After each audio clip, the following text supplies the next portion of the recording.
வாழ்க, குருவே துணை, குரு அடி போற்றி. நான் உங்கள் வாழ்க வளமுடன் ஜோதிடர் ஸ்ரீ குரு சுந்தர வடிவேல். நீண்ட இடைவேளைக்கு பிறகு நேயர்கள் அனைவரையும் சந்திக்கிறதில் மிக்க மகிழ்ச்சி. இப்போ பார்த்தீங்கன்னாக்க இந்த தடவை நம்ம சனிப்பெயர்ச்சி பலன்கள் இப்போ வருகின்ற 29ஆம் தேதி மார்ச் 29ஆம் தேதி நடக்கக்கூடிய சனிப்பெயர்ச்சி பலன்கள் என்ன விதமான மாற்றத்தை நடத்த போகுது அப்படிங்கிறத பற்றி விரிவாக நம்ம பார்க்க இருக்கிறோம். அந்த வகையில் இந்த சனி பெயர்ச்சி பார்த்தீங்கன்னா 2.5 வருட காலங்கள் ஒரு ராசியில் இருப்பார், பயணம் பண்ணுவார்.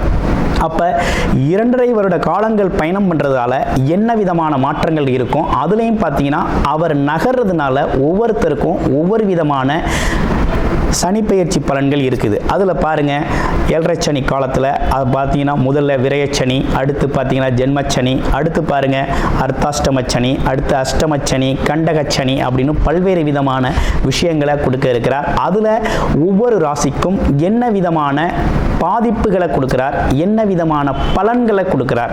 அதுலேயும் பார்த்தீங்கன்னா உடல் ஆரோக்கியம் சம்பந்தப்பட்டு எப்படி இருக்கும், எந்தெந்த ராசிகளுக்கு உடல் ஆரோக்கியத்தில் கவனம் எடுத்துக்கணும், அடுத்து படிப்பு சார்ந்த விஷயத்தில் எந்தெந்த படிப்பு சார்ந்து இப்போ படிக்கிறவங்க, எக்ஸாம் எழுதுகிறவங்க, இவங்களுக்கெல்லாம் என்ன விதமான மந்தத்தன்மையை கொடுக்குறாரு, யாருக்கெல்லாம் அதனால் ஒரு முன்னேற்றத்தை கொடுக்குறாரு ஸ்தான பலத்தால் அப்படிங்கிறதையும் நம்ம தெரிஞ்சுக்க முடியும். அடுத்து பொருளாதாரங்க, வேலை, வருமானம், உழைப்பு, இதெல்லாம் எப்படி இருக்கும், இந்த வருமானம் எதன் அடிப்படையில் எந்த அளவுக்கு உங்களுக்கு முன்னேற்ற தரக்கூடிய வகையில் இருக்கும், வருமானத்தில் ஏற்படக்கூடிய பாதிப்புகள் என்ன, வேலையில் உத்தியோகத்தில் ஏற்படக்கூடிய பாதிப்புகள் என்ன அப்படிங்கிறதை பற்றி விரிவாக ஒவ்வொரு ராசிக்கும் எப்படி இருக்கும் அப்படிங்கிறத பற்றி முழுமையாக பார்க்க போகிறோம்.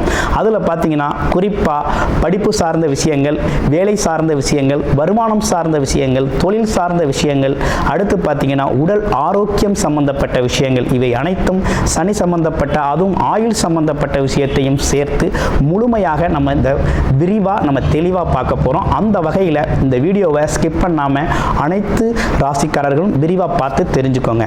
ராசி காலச்சக்கரத்தின் 6வது ராசியான கன்னி ராசிக்கு இந்த சனி பெயர்ச்சி அப்படிங்கிறது என்ன மாதிரி இருக்குது அப்படின்னா, கன்னிராசி புதனோட ஆதிக்கம் நிறைந்தவர்களாக இருக்கிறீங்க. காலச்சக்கரத்தின் 6வது ராசி. அதே நேரத்தில் அமைதி, பொறுமை, நிதானம், உழைப்பு, உயர்வு, இப்படிப்பட்ட விஷயங்களை பற்றி யோசனை, இப்படிப்பட்ட விஷயங்களுக்கு முன்னேற்றம் காணக்கூடிய வகையில் இருக்கக்கூடிய நீங்கள் இந்த காலகட்டத்தில் என்ன நடக்குது அப்படின்னா,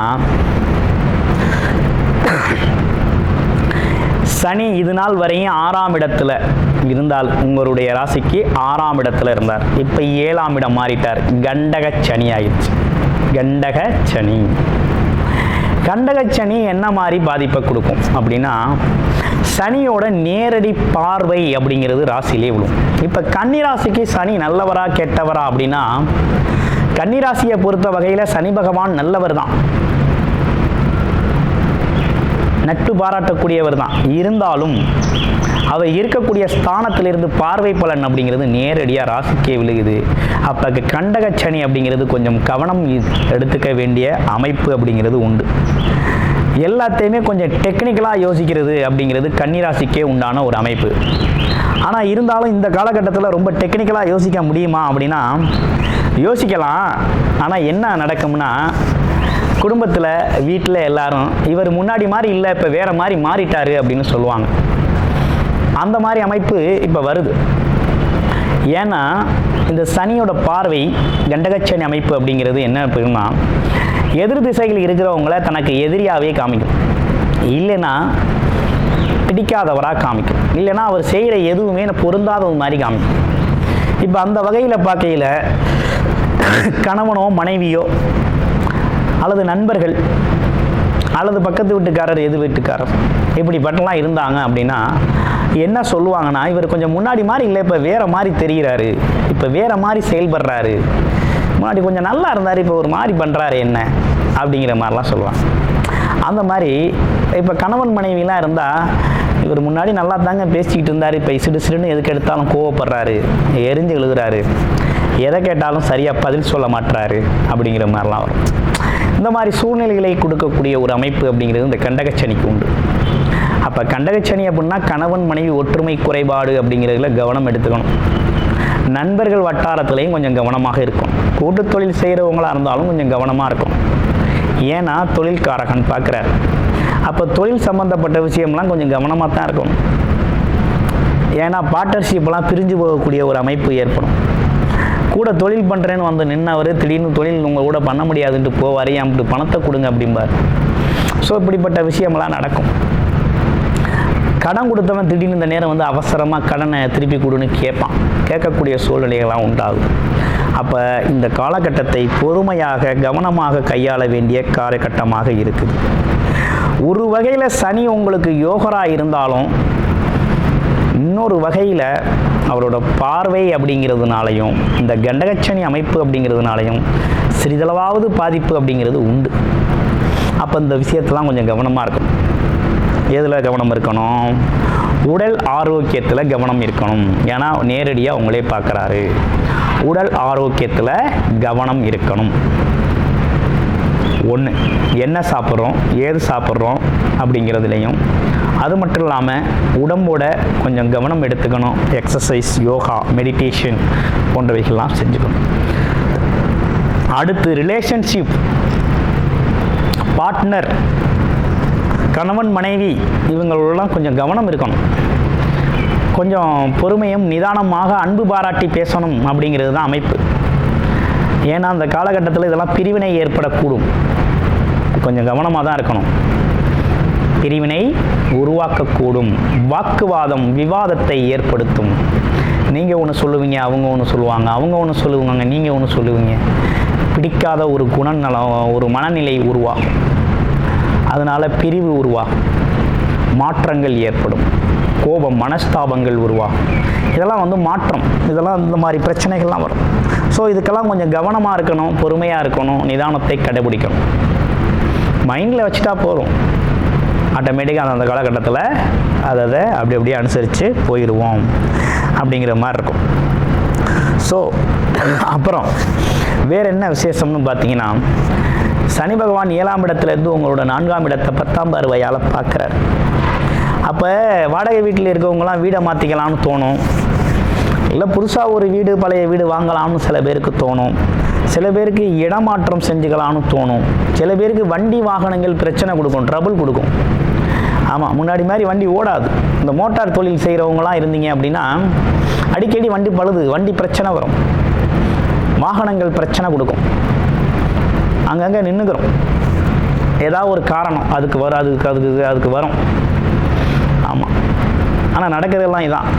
அதனால் இந்த வண்டி வாகனம் சம்பந்தப்பட்ட தொழில், மோட்டார் வாகன தொழில்கள் செய்கிற அனைவரும் கன்னிராசி அன்பர்களாக இருந்தீங்கன்னா கொஞ்சம் கவனம் எடுத்துக்கங்க. இந்த காலகட்டத்தில் இது சார்ந்த ரிப்பேர் சம்மந்தப்பட்ட ஒர்க்குகள் ரிப்பீட்டடாக இது சம்மந்தப்பட்ட விஷயங்கள் நடக்கும். கொஞ்சம் கவனம் தேவையே வச்சுக்கணும்.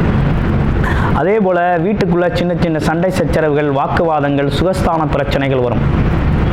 அதுலேயும் குறிப்பாக அந்த கணவன் மனைவி சம்மந்தப்பட்ட விஷயங்களுக்குள்ள தான் இந்த பிரச்சனையே வரும். ஸோ அதனால் விட்டு கொடுத்து போக பழகிக்கங்க. குடும்ப உறுப்பினர்கள் கொஞ்சம் அனுசரித்து போங்க, அவசரம் வேண்டாம் அப்படிங்கிற மாதிரி இருக்குது. அப்புறம் என்ன, வேறு எதுவும் பிரச்சனைகள் இருக்குதா அப்படின்னு பார்த்தோம்னா, 3ஆம் பார்வையாக 9ஆம் இடத்தை பார்க்குறாரு. 9ஆம் இடம் என்ன, புகழ், கௌரவம், அந்தஸ்து, திடீர் அதிர்ஷ்டம், இப்படிப்பட்ட விஷயத்தெல்லாம் பார்க்குறாரு. எப்படி இருக்கும் அப்படின்னா, அதிர்ஷ்டம் அப்படிங்கிறது உண்டு. ஏதோ தொழில் வேலை மூலமாக சின்னதாக ஒரு அதிர்ஷ்டம் வந்து போகும், அதிர்ஷ்டம் கிடைக்கும், பயப்பட வேண்டாம், அதிர்ஷ்டம் உண்டு. ஆனால் இருந்தாலும் கூடவே பிரச்சனையும் சேர்ந்தே வருது. கௌரவத்துக்கெல்லாம் கொஞ்சம் பங்கம் ஏற்படுதுப்பா, கௌரவத்துக்கு கொஞ்சம் பங்கம் ஏற்படுது. முன்னாடி எதிர்பார்த்த மாதிரி மதிப்பு, மரியாதை, கௌரவம், அந்தஸ்து அப்படின்லாம் இப்போ எதிர்பார்க்க முடியாத ஒரு சூழ்நிலை வரும். அதை விரும்பவும் கூடாது. விரும்பாமல் அதை விட்டு கொஞ்சம் விலகி இருக்கணும் அப்படிங்கிறது மாதிரி இருக்குது. அப்போ அதை எதிர்பார்க்காமல் நீங்கள் பயணம் செய்யணும் அப்படிங்கிறது தான் இந்த காலகட்டத்தோட பொருள். இருப்பினும் உங்களுக்கு சில பாக்கியங்கள் உண்டு. நீண்ட நாளாக எதிர்பார்த்த விஷயங்கள், உங்களது உயர்வு, முயற்சிக்கான பலன், அதே போல் உழைப்புக்கான ஊதியம், ஆமாம், உங்களது முயற்சி, உழைப்பு, முன்னேற்றம் குறித்த யோசனைகள், ஏற்கனவே செஞ்ச உழைப்புக்கான ஊதியம், நிலுவையில் இருந்த விஷயங்கள், இதெல்லாம் நடக்கும். அப்போ கஷ்டப்பட்ட விஷயங்களுக்கான பலன் கண்டிப்பாக உண்டு. அதில் எந்த மாற்றமும் இல்லை. சனி பகவான் அதெல்லாம் கொடுத்துருவார். கொடுத்துருவார். இப்போ நம்ம என்ன செய்யணும் அப்படின்னா, நம்ம பிறப்பு ஜாதகத்தை எடுத்து பார்த்துக்கணும். ஏன்னா கன்னிராசி நேயர்கள் ஜாதகம் தான் நம்ம நிறைய பார்த்துருக்கோம். ஏன்னா கன்னிராசியிலே கேது பகவான் அமர்ந்திருக்கிறார். 7ஆம் இடத்துல ராகு இருக்கக்கூடிய ஒரு சூழ்நிலையில் இப்போ சனி பெயர்ச்சி அப்படிங்கிற ஒரு விஷயமும் நடக்குது. ஆமாம், கண்டகச்சனி ஏற்கனவே கேது பகவான் ராகு கேதுவால் பாதிக்கப்பட்டிருக்கோம். இப்போ அடுத்து சனி பகவானால் பாதிக்கப்பட போகிறோம். இருந்தாலும் சனி உங்களுக்கு யோகராக இருந்தாலும் சின்ன பாதிப்புகள் கொடுக்காமல் போக மாட்டார். ஏன்னு கேட்டோம்னா, உங்கள் ராசிக்கு அவர் எப்படி அப்படின்னு பார்த்தோம்னா 5, 6 கூடையவர், அதிர்ஷ்டத்தை தரக்கூடியவரும் அவர் தான். ருத்ர ரோணகம், அதாவது கடன் பகை நோய் எதிரி கொடுக்கக்கூடியவரும் அவராக தான் இருக்கிறார். அப்போ ரெண்டையும் ஈக்குவலாக கொடுப்பார். 50-50, 50க்கு 50% கிடைக்கும். அதனால் இந்த காலகட்டத்தை உங்களுடைய பிறப்பு ஜாதகத்தில் என்ன தசாபுத்தி அமைப்பு இருக்குது, எதுவும் சனி தசை எதுவும் நடக்குதா, சனி புத்தி நடக்குதான்னு பார்த்துக்கோங்க. அது மட்டும் இல்லாமல் எதுவும் யோகமான தசாபுத்தி அமைப்புகள் எதுவும் இருக்கா, சனி உங்கள் லக்கணத்துக்கு யோகரா பாவரா அப்படிங்கிறதெல்லாம் பார்த்துட்டு இந்த பலன்களை எடுத்துக்கங்க. குறிப்பாக இந்த காலகட்டத்தில் நீங்கள் ஃபாலோ பண்ண வேண்டியது என்னென்னா, உண்மைக்கு புறம்பாக நடக்கக்கூடாது. நீதி நேர்மை நியாயத்தை ஃபாலோ பண்ணணும். அரசு துறையில் வேலை பார்க்குறவங்களா இருந்தால் கண்டிப்பாக லஞ்சம் அப்படிங்கிறது வாங்கக்கூடாது. வாங்கினா மாட்டிக்குவீங்க. ஏன்னா சனி பகவான் மாட்டி விட்டுருவார். ஏன்னா நீதி நேர்மைக்கு சொந்தக்காரர் அவர். ஆமாம், இதான் சந்தர்ப்பம். அவர் கையில் பிடிச்சி அவர் மாட்டி விட்டுருவார். அதனால் கொஞ்சம் கவனம் எடுத்துக்கங்க. எல்லாரும் வாங்குறாங்க நானும் வாங்குகிறேன் அப்படிங்கிற பேச்செல்லாம் இப்போ கிடையாது. ஆமாம், அந்த மாதிரிலாம் பண்ணக்கூடாது. அப்போ தான தர்மங்கள் செய்யணும். உண்மைக்கு புறம்பாக நடக்கக்கூடாது.